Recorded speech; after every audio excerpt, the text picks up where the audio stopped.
investigation was at Christie's family home, I guess you would say, one of the homes that belongs to her family.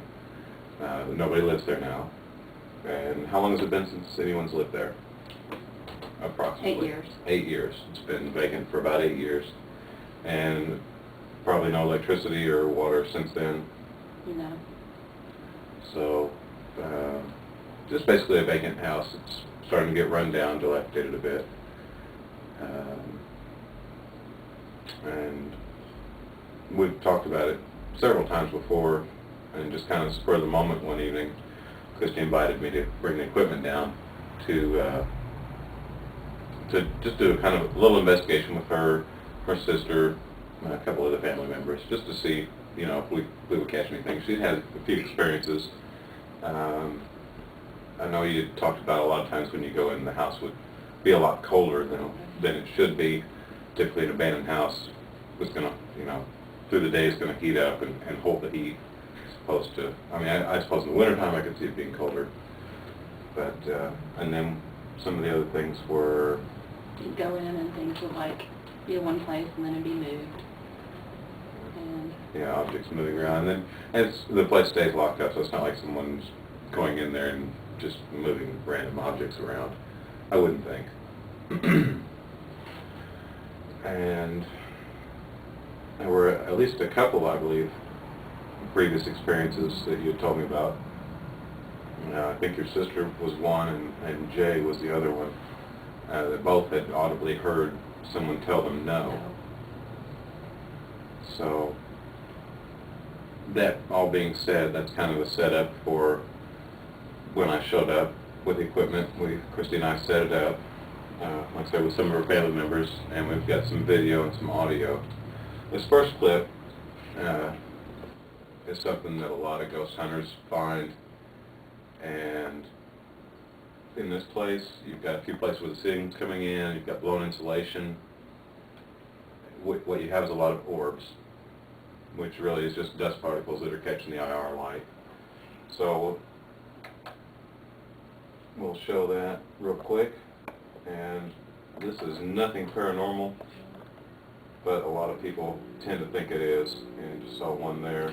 There goes some more. They're just random dust particles floating through from just being stirred up from people walking through. There goes a nice one. It's not a ghost. It's not an orb. It's just reflective light. There's quite a few right there. A lot of people would catch that and say it's evidence. You know, in this particular case, and I'd say no. If it was a brand new house, or you know, had just been renovated and you had that much, I could see where it might be a bit paranormal, but in this particular case, it's not. Not at all. So, laptop. That and a couple of the noises before it. Well, I know. Are actually all noises of this laptop. Well, what There's about a loud click in there? That's definitely not. Well, the one where it. Well, the one. What did you take the sound recording on? That one that you got the. Remember the one I mixed down, and you can hear a voice, and I went through the frequency spikes and showed you each one.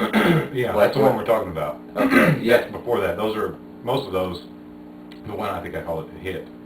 Yeah. That's actually my computer making those noises. Really? Other than the one real loud click. Well, see, I was hearing that noise though all the way through those EVPs that were the thud, Yeah. and it sounded like something hitting like floor.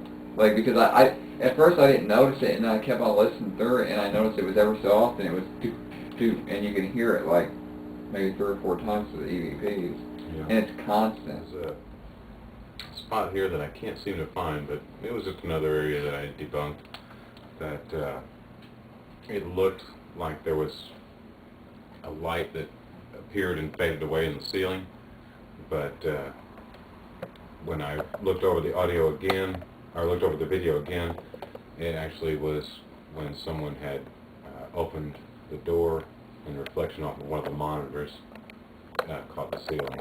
So it was really hard to catch, but it was there nonetheless, and it was not paranormal, unfortunately.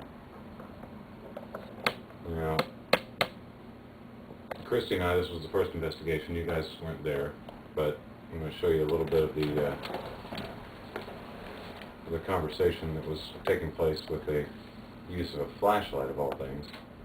I know we had a similar experience with the K2 meter, and a little bit of an experience with the flashlight, but this is actually pretty impressive in my opinion.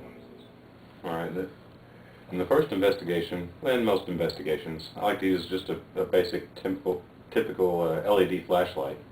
Like this one has a push button on the back that turns it on and off, just like that. And what I'll do is I'll turn it on and loosen the back up until it goes off, which makes it easy to be turned on and off just by barely tapping the back of it. And since it's a theory that most entities produce energy and electromagnetic field of some sort, kind of stands to reason, or it's another theory, that because of that, they can make that connection to bring the light on simply by touching it. Their electromagnetic field will close the circuit. So we were doing that in the first investigation, and here's some of the video that we caught, which made for a pretty interesting conversation. Is it some stranger?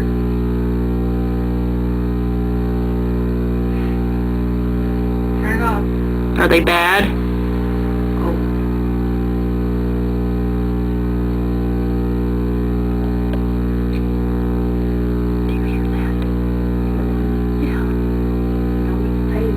No, it's not Taylor. No, it's not Right Taylor. now, everybody's standing on there right now. What is it? I'm not sure.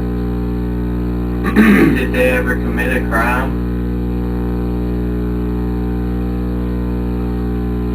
Was it bad? I'm not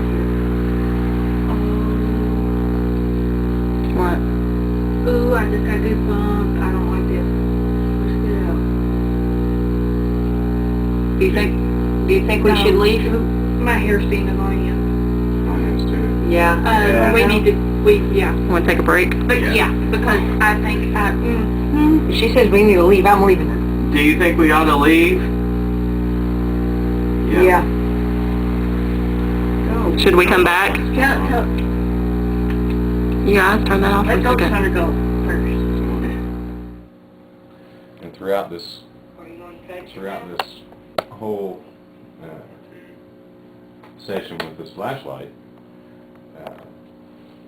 we were at different times getting EMFs, and I actually wrote them down as he was reading them off. And they range, and this is a house that hasn't had electricity for 8 years, and we're getting EMFs at 5.5, 3.2, 2.8, all the way down to 1.2. It's one of the lowest ones we caught. I mean, there were some times when it was zeros and 0.2s. But now I've got a dozen of them written down here, and to get that many, say a 15-minute time span in the one room, there's no electricity, that alone is, in my opinion, paranormal.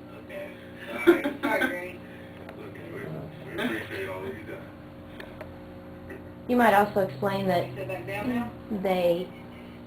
that you were speaking to several different family members at that time. One being the grandmother, Yeah, Grandma. your uncle Uncle. Raniel, Uncle Ran, Yeah, and there was my great-grandmother, Great-grandmother? what Okay, would you call her? Dobby. Dobby. Yeah. Great grandmother Dobby. that was my guess. I never really knew for sure who she was, And but that was my guess. then It was Great-Grandma. What was the fourth one?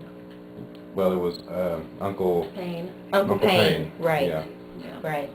So that was Yeah, so there's actually interaction here with with several different family members. family member entities. Right. Assuming that our presumptions are right,